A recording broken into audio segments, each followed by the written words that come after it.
And I sometimes naturally have a concerned look on my face, but So good. I think we're live. that's so exciting. Hi, everyone.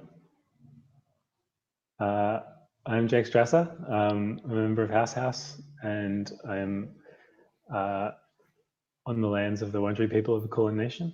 I'd like to pay my respects to their elders past, present, and future, and sovereignty was never ceded, and this always was and always will be Aboriginal land. Hi, Jake. Hi, everyone. I'm Danny. Danny Ortberg. I'll start by acknowledging that I'm speaking from the traditional territory of the Ohlone people, and I'm currently recording from my home in the city of Berkeley. And I'm really excited to be talking to you, Jake. I think we first came to know one another when I ended up writing a goofy little piece about what it felt like to be the goose in Untitled Goose Game. And that was how we got to know one another, and I got invited to talk to one another, which is so delightful. Yeah, the real, like, your piece was, I think, the first time that I'd seen a response to the game that kind of expanded my vision of it. Yeah, it was like a very special moment. It was like, oh wow, okay, it's like this thing's got a life of its own, and like other people are doing these beautiful things to it. Like, it was very special. That is so cool and so exciting, and actually that makes a lot of sense to me, because I know one of the things that you have talked about is how you and your partners, I think Michael McMaster, Stuart Gillespie Cook, and Nico Dieseldorf work collaboratively. So it makes a lot of sense to me that a lot of the responses would also be very like collaborative, and that you'd be really excited about seeing other people add to it. But you mentioned that you try to operate by consensus whenever you four can, and I was just curious what that process looked like for you. Like, we've been working together for about 6 years now, and we started working together as friends. And we started because we started working as friends. I guess we never really had. I mean, we didn't even have set roles really, or like set disciplines, or like any particular kind of expertise when we started. And so that meant that like we all had fingers in every pie, and like we came together because we felt similarly about games, and we were the friends who enjoyed talking and thinking about games in similar ways. And when we eventually decided to give it a shot, doing it ourselves, like I guess we already had this real respect for one another, and because we're already friends, and like it just didn't make any sense to like create a hierarchy in that environment. And so it started by like, it was really messy. Basically, like finding consensus is a lot of work. And when we first started doing it, I think we knew that we wanted to be equitable in that way, but it's been a 6-year process of working out how to do it well. And like, yeah, in the beginning, whenever, like, I particularly remember the first time someone from PlayStation emailed us with our first game, Push Me Pull You, like Nick Sutton, who we're now working with on the Goose Game, like he emailed out of the blue and just said, what are you guys thinking about? Would you like to go on PlayStation? And we all just kind of freaked out and just like had this, I was in Sydney on a little holiday at the time, and like I just remember like walking along King Street in Sydney on my phone, just like desperately like typing out kind of how I thought we should respond to this email, and like everyone else was jumping in as well, and like it was a really stressful time, and I think we spent a lot of time probably like arguing very badly and doing not a great job of it, but thankfully we were friends and had that love there, so we could kind of go through the fire and come out the other end stronger. And I think now we've sort of, I guess, hit upon some kind of combination between like a hierarchy and the consensus. Like we know, I think we have a much better sense of like who is the final say, or who do you like really allow to be the Actually, no, that's not true. I think it's an ever-changing hierarchy, and we're constantly defining it. And it's all about saying, like, I feel really strongly about this right now, and so I'm going to keep arguing. Or like, it's all about communicating how strongly you feel about any given thing. Like, you can say, oh, I've got this soft preference about this, but that's always valid and that's always going into it. But like a soft preference versus a hard preference, the person who's arguing the most is always going to kind of win out. So, like, exactly like Push Me Pull You, I'm picturing like the way that the visuals of that game operate, which is, for anyone who hasn't played it, you're essentially a two-headed flesh worm engaged with another two-headed flesh worm, and there's constant like tension and reshaping around one another, but there's never a point of rupture or departure where you break through something. So it sounds like you just operate your game exactly like if you were all flesh worms, always touching one another but never letting go. Absolutely, yeah. I mean, that's a reason we made that game, like, because it was one that we could all play together. Like, yeah, we started, before we started work on Push Me Pull You, we spent a year playing local multiplayer games, because it was the thing we could all do together and kind of talk about and just get together and hang out. And so, yeah, it made sense to try and make a thing that we could all do together as well. I was especially struck by the idea of a consensus-driven team creating a game like Untitled Goose Game, where your main objective is to divert and hinder and stymie everybody that you meet from achieving their own goals. And I was curious, did you think that there was a way that striving for consensus, not necessarily avoiding conflict, but striving for consensus, allowed you to better imagine what chaos might look like if one of you just kind of went for it? I think I don't know. I think the kind of chaos, our point of contact to that chaos feels much more ordered than I think people experience it when they play. Like, the goose came out of a joke, and it was one that made us all laugh, and one that we were able to like build on. Like, I think we worked similar to like a writer's room in a lot of ways. Like, we're always constantly having conversations and constantly just like throwing out jokes and building on each other's jokes and like doing lots of yes anding kind of stuff. And I think, like, I don't know, the kind of humor that we've ended up with in Goose Game, I think only works or only comes out of that kind of consensus. Like, when we think of these chaotic things that the goose can do, it's because it's been probably a joke that we've all, like, someone's put out, and it's managed to survive, like, you know, for people's critique. Yeah, I don't know. I wouldn't say that I'm any, like, particularly well versed in chaos.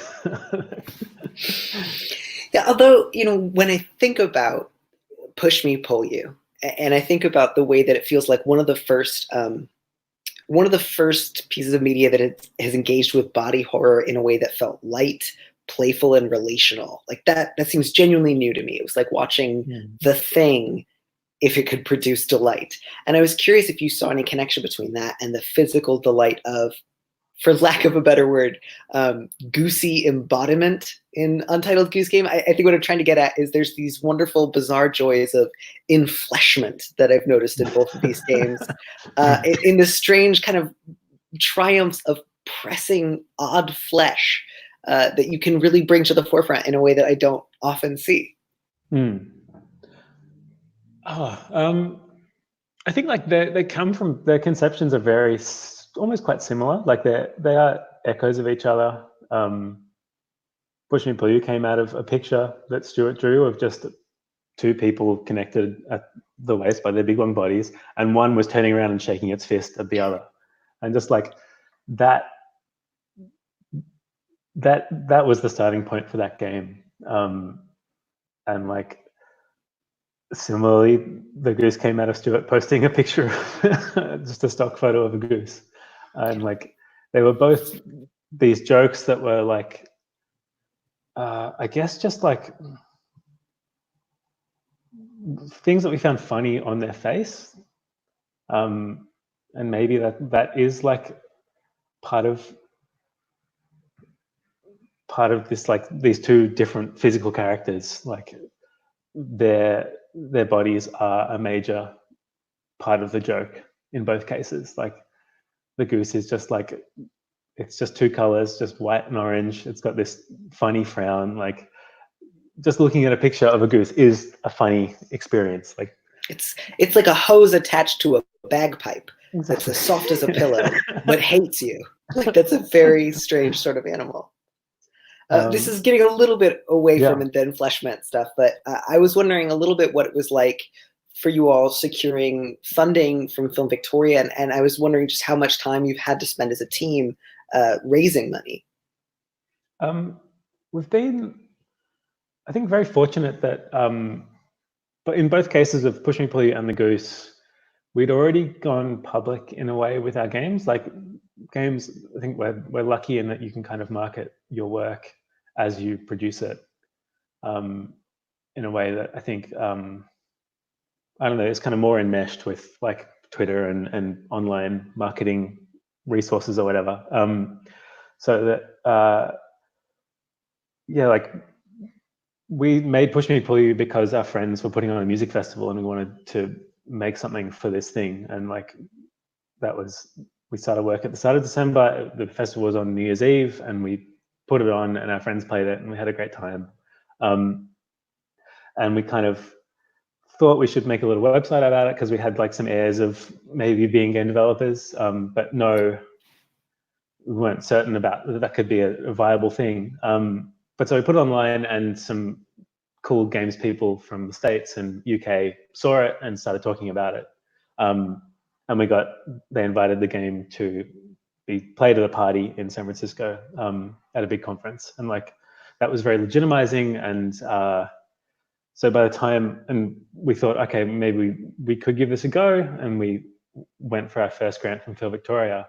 And I think just even that we'd been at the party, that we'd had press stories written about us, made us much more confident. I think made Film Victoria much more confident, because they could sort of see that it was already kind of proven in some respects. And the same thing happened with the Goose. We'd put our first video online and it went gangbusters, and like that's a very clear vote of confidence for a funding body. I think, like, I'm sure we could have had access to those funds, probably not starting out. I think without that sort of legitimation, we wouldn't have felt confident going for it. Mm-hmm. But by the time Goose was out, sort of already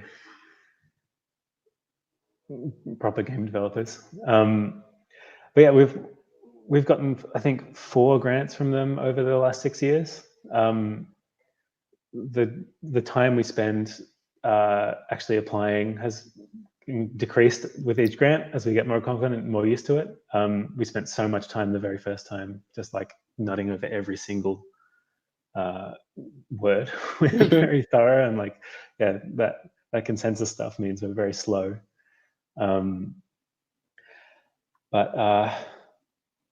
Yeah, Goose Game was funded by Film Victoria to start, and then we also had publisher funding from our publisher Panic in the States, and that was kind of how we managed to move from working 2 jobs and doing this in our spare time to being full-time on the books game developers. Right. I know a lot of the responses that I've seen, at least to the game, has been about the pleasure that people have found in playing the Goose. And you mentioned earlier that a lot of people have had responses to the game that have sort of gone beyond what you had thought about or intended when you were creating it. And I had at least found myself experiencing more than one response to, I think, especially the boy that I trapped in the telephone booth. Sometimes I felt great pity for his suffering. Sometimes I felt just impatience and contempt for his weakness. Like, why can't you be more like me, the Goose? And sometimes a really parental desire for him to sort of stand up for himself and to fight back. And I just felt like, I think this might be what it's like to be God. That's the wimp, as we call him. And He's certainly the meek. He's me. Yeah, oh, he's meek. I just mean I am much more like that boy than I am like the goose. Oh, maybe that's the fun of it, seeing this reflection of yourself too. I feel like people who are the goose in life don't experience the same joy being the goose in the game, whereas telephone booth boys like myself have spiritual experiences when they get to be the goose. I wonder, do you think there are really people who are like the goose in life? I do. Pure chaos? Although I do think so. I was going back and forth about this one myself too, because I was asking, like, so is this a fantasy of harmlessness? Like, I'm just a simple old goose who can't do anything to anybody. Or is it like a fantasy of total power? Like, even your smallest pleasures are subject to my whims. And obviously, I've been going back and forth, and I haven't quite landed on a decision. But I think one of the things that people are really responding to, and again, I see that in Push Me, Pull You, is this idea of conflict that doesn't result or doesn't have to result in banishment or lack of community. Like, at no point in the game is the goose in danger of being completely ejected from the village. Like, sometimes you'll get chased out of a garden or you get chased out of a certain area, but nobody questions the goose's like right to be a part of the community. And you know, at the risk of like just bringing way too much to the goose game, but I do think that's at least part of what you're exploring in both of these games, is the idea of what if there's conflict that doesn't result in expulsion? Like, what if you get to keep coming back and trying again? I think like I mean, I think that's a much more pertinent reading for me than like the power fantasy stuff, which is, I think, like, was outside of our kind of outside of our conception of it, really. Like, the character of the goose to us, like, needs to be in this English village because of the character of the English village. Like, they need one another in this relationship. Like, we had some, you know, conception of sort of like properness that comes with our vision of English or British life, that like the goose is the perfect counter to. I think like that relationship is where all the comedy comes from in the game, and like that that interplay gets to keep happening. Yeah, is like the thing that makes it fun and makes you able to keep playing. Like, and I think the thing that separates it from similar games, and like games where you end up with a fail state, or like end up being killed by, you know, you the spy are killed by some guards, or like our game looks similar to these kinds of like stealth or action games, but yeah, it lets you just keep prodding and you can keep the humor going, I guess. Yeah.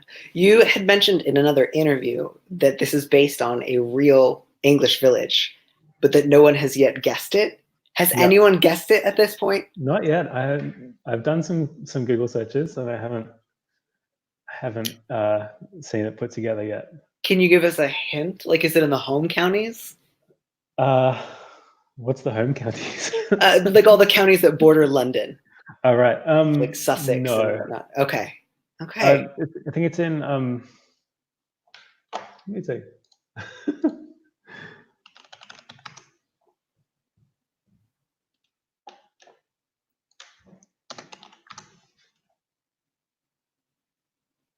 It's in Suffolk.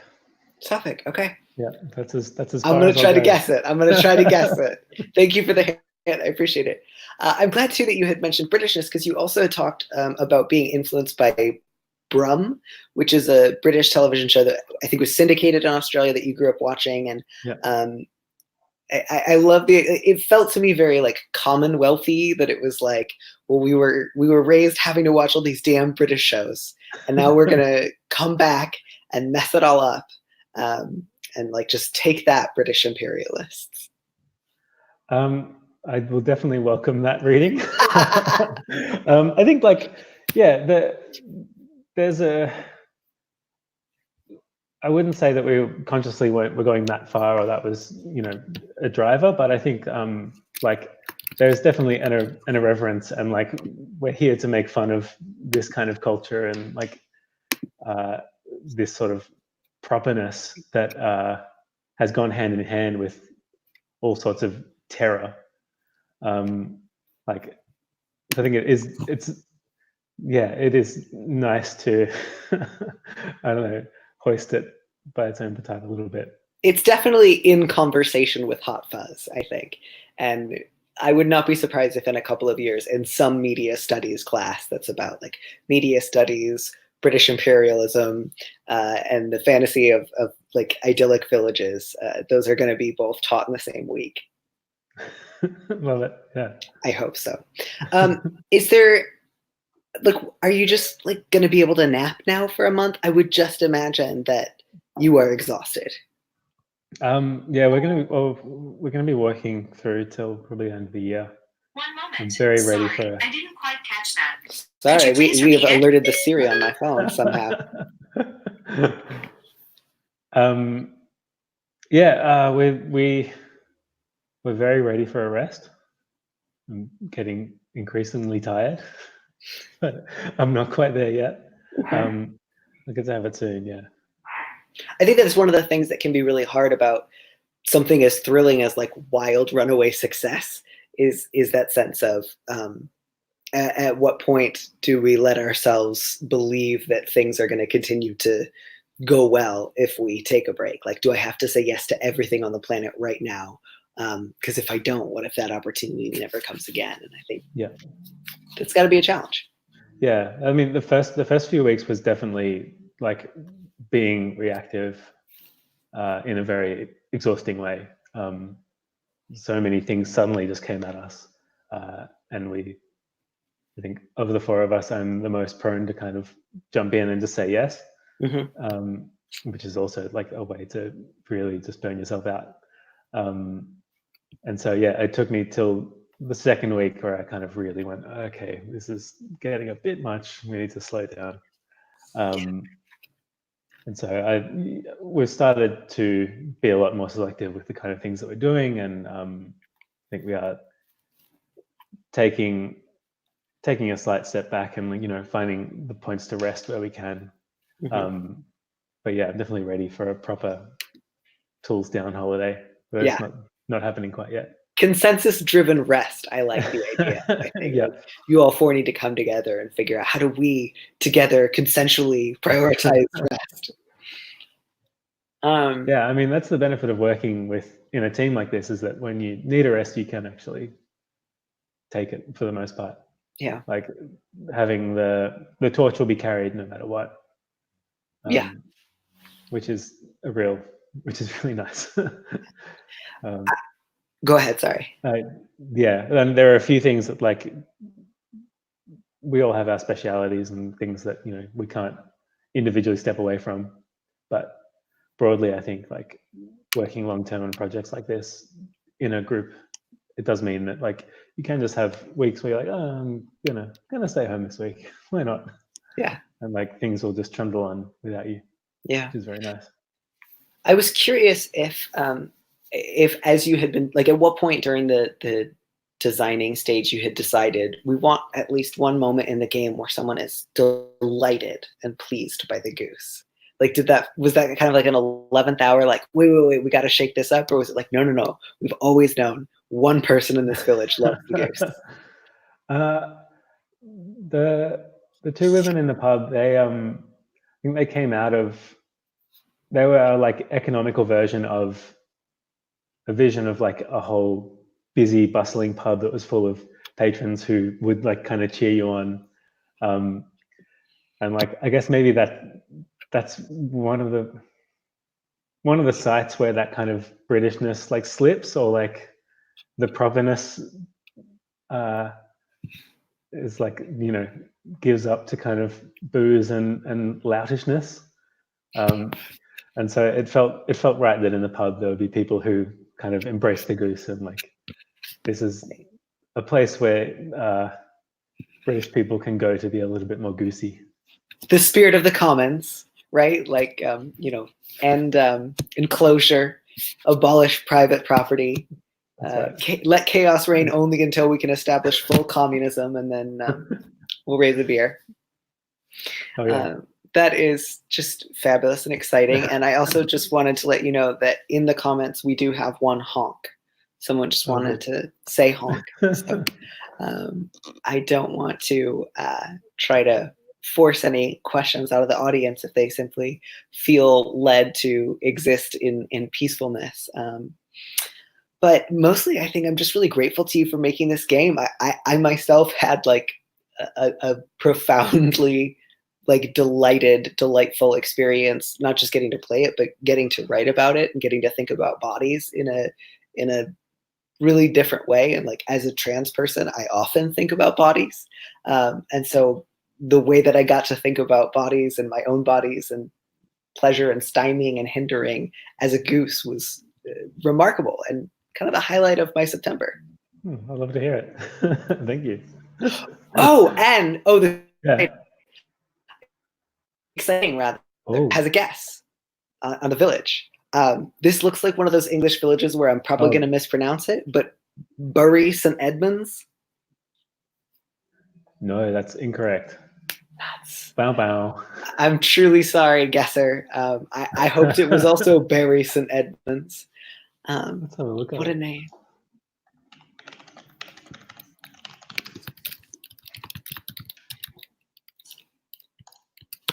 I am looking up if it's in the right county. It is in Suffolk. I'm going to see how close it is. It is in Suffolk. And it was originally called Bayo-Derricksworth. I don't know if maybe that was the name you were using. Where is it? There it is. How big is Suffolk? I'm not sure how warm it is. It's not that close. Okay. Yeah. There's a lot of villages in Suffolk. But I'm not gonna rest until I have visited every one of them. And I've brought a little map of the Goose Village with me. There are some major landmarks that should be able to let you like narrow it down, I think, pretty quickly. Well, that's good. Have you yourself visited this village? No, I've never been to the UK. What? They should be like, you should be getting like offers to go on tour to little village fates all around England and getting like, you know, like $1,000 to say like, the goose dined here. We get some little plaques to put on the new blue plaque. Yes. The goose absolutely, I think, deserves its own blue plaque. It's I spent just heaps of time in Google Maps. All of my sort of location scouting for the game was just trawling through Street View, and like, I would kind of I'd have a brief of what I wanted in the level, and then I would go out and try and find real life places that kind of fit the brief. And that was my way to try and keep it all grounded and make sure I was doing it justice of setting it in a place that I'd never been. Yeah. So we do have another question that came in, and I know we had talked about this a little bit because you had mentioned that pretty much as soon as the trailer for the first game came out, you knew that this was pretty big. The response was pretty positive. But so somebody was just curious, how has your team reacted to the popularity and the meme worthiness of the game? And so at whatever stage that kind of first struck you, I guess, I'd be curious to hear what that felt like. I think like we'd seen lots of people kind of respond to it, through our trailers and things, and like it definitely took on a whole new life when the game was out. Like I don't know, I wouldn't say I was like completely shocked or something, but I don't know, we've just been kind of delighted by it largely, I think. We've got a Slack channel that is just all collected responses to the goose. And like, you know, now that Halloween's happening, people are busting out their goose costumes. I I don't know. I don't recommend it, but there are sexy geese out there, sexy geese costume, which will traumatize you a little bit, I think. Check it out. But like, yeah, all that stuff's just been, I don't know, a real joy to see it have like a life of its own in that way.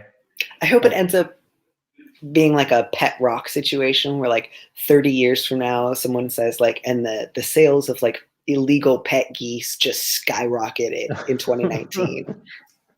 Unforeseen complications as a result of the popularity of the game. It'll be overrun by geese. Yeah. Oh man. Well, I know that we've gone a little bit over time, so I just want to let everyone know you have like just a quick second if you want to get your question in under the wire.